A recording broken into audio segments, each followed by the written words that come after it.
I truly think Zenshu from Studio Mappa is not only a love letter to, I think, the animation medium specifically, but the isekai genre most importantly. So I watch a lot of isekai. I don't hide that fact. So you can't use it as a gotcha. You like isekai? Sure, yeah, I like a lot.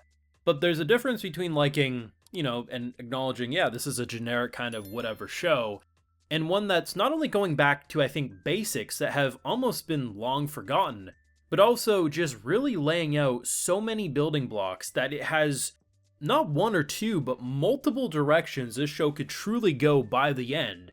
And I think all of them would most likely be interesting. Isekai in the modern age, like the past decade, almost like 2 decades, when characters get summoned to another world, it's mostly they're summoned and they're there for good.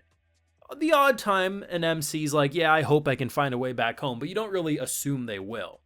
I said it last week. I assume she goes back to her original world. Now, it's possible this show ends and she doesn't go back home. So, it could happen. But given the fact that the show started off about an animator who's incredibly self-absorbed into her own work, doesn't really understand human connections, needs to work on a anime about love, yeah, she's probably going to fall in love with the Luke guy, and by the end of the show's run, she'll find a way to be summoned back home, and I assume that's what's going to happen.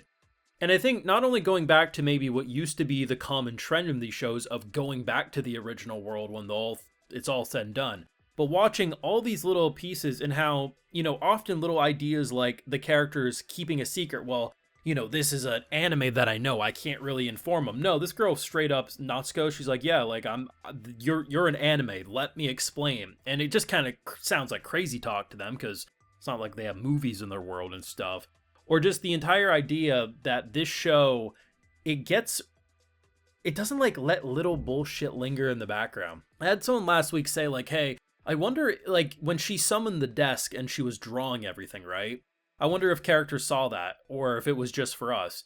They already answered that in episode 2. No, they straight up say, what the hell was that desk thing that you did? I appreciate that it doesn't waste any time, and if you look at episode 1, I mean, the anime references were there. I doubt it's going to be the first and last time. Now, I'm not great at picking up references right away, but it is always interesting when people say, oh, this is what that reference was, and I'm like, oh shit, that's awesome. So, given the number of references, the fact that it understands the animation medium, it just feels like a love letter, and I think is easily, without much struggle, going to be the best isekai of the season.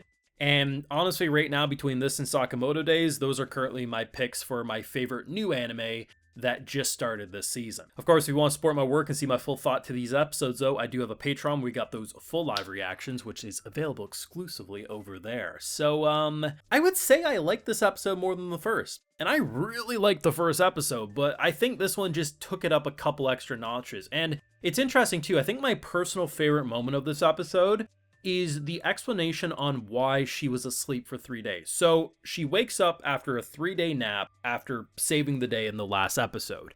Apparently she has yet again another 3-day nap after summoning a bunch of rockets to deal with the flying monsters in the sky. And the way she explains it, now it's not guaranteed this is the explanation, but it would make a lot of sense, and I think this really flexes how clever the show is.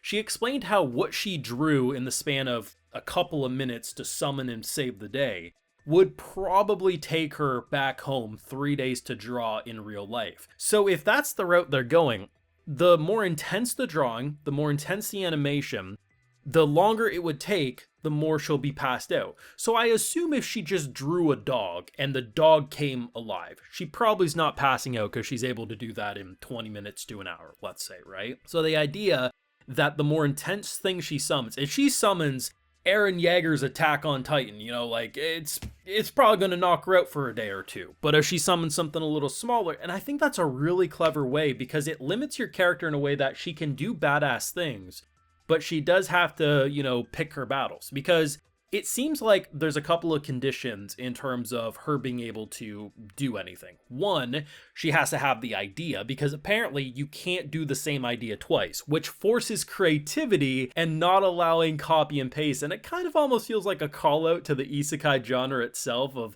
doing the same thing over and over again and thinking you're not going crazy, where this show's saying, no, you have to do something different every time. But two, her little item, it seemingly almost works like a Legend of Zelda Companion, where it's like a little fairy, a little spirit that's connected to it. And when it says, hey, it's time to fight, you can fight. Otherwise, it doesn't summon otherwise.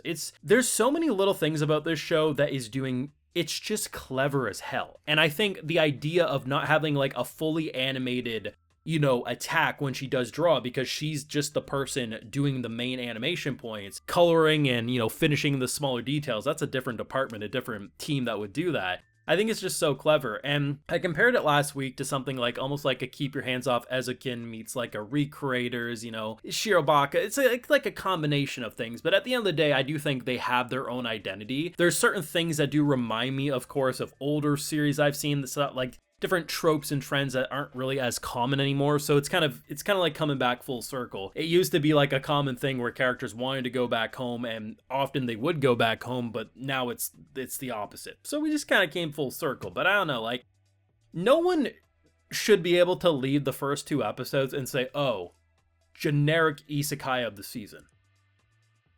No. You're just being a hater if you say that. If you say, I just don't like it, that's an acceptable thing.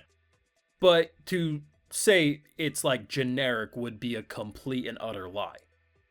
Like, there's sports series that get made that I'm like, I don't like it, but I'm not going to say it's a generic sports series of the season. I saw one person last week say like it wasn't anything special, and I thought, they're being a bit of a party pooper.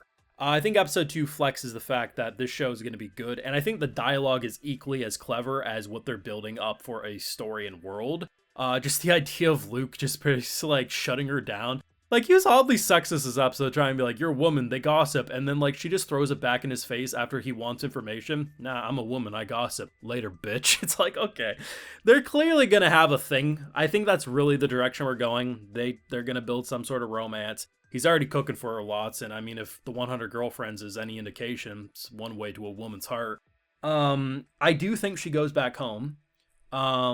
Which honestly I think would be great. I think given the fact that she probably doesn't want to live in this anime forever, I think is the right direction to go. But yeah, it might get a little tearjerker depending if they really make us like this dynamic and they do actually separate them by the end. I think the most clever thing about the show is how titles like Animators or Reality, like Reality is like this unknown place that she comes from, or Animator, like, it's basically the equivalent of Warrior or Grease, right? It's like, it's a place, it's a title, and they don't quite comprehend the same way we do, and I think it's just honestly comedy gold. You let me know your thoughts and feelings, though. We now have 2 episodes, and I think we got a damn good idea of what the show has to offer, so let me know what you're feeling down below. Leave a like if you enjoyed, subscribe if you're new around here, of course, ring that bell, and like I mentioned, we got those full live reactions over on Patreon, and hey, while you're over there, I'll also give you a video shout out. So today we got Tyron, Danny Boy, Simon Lau, Rigiva, Miguel Martinez, and we also have Axe Alex 2018. So I appreciate the support, everyone. Please take care. Have a good one.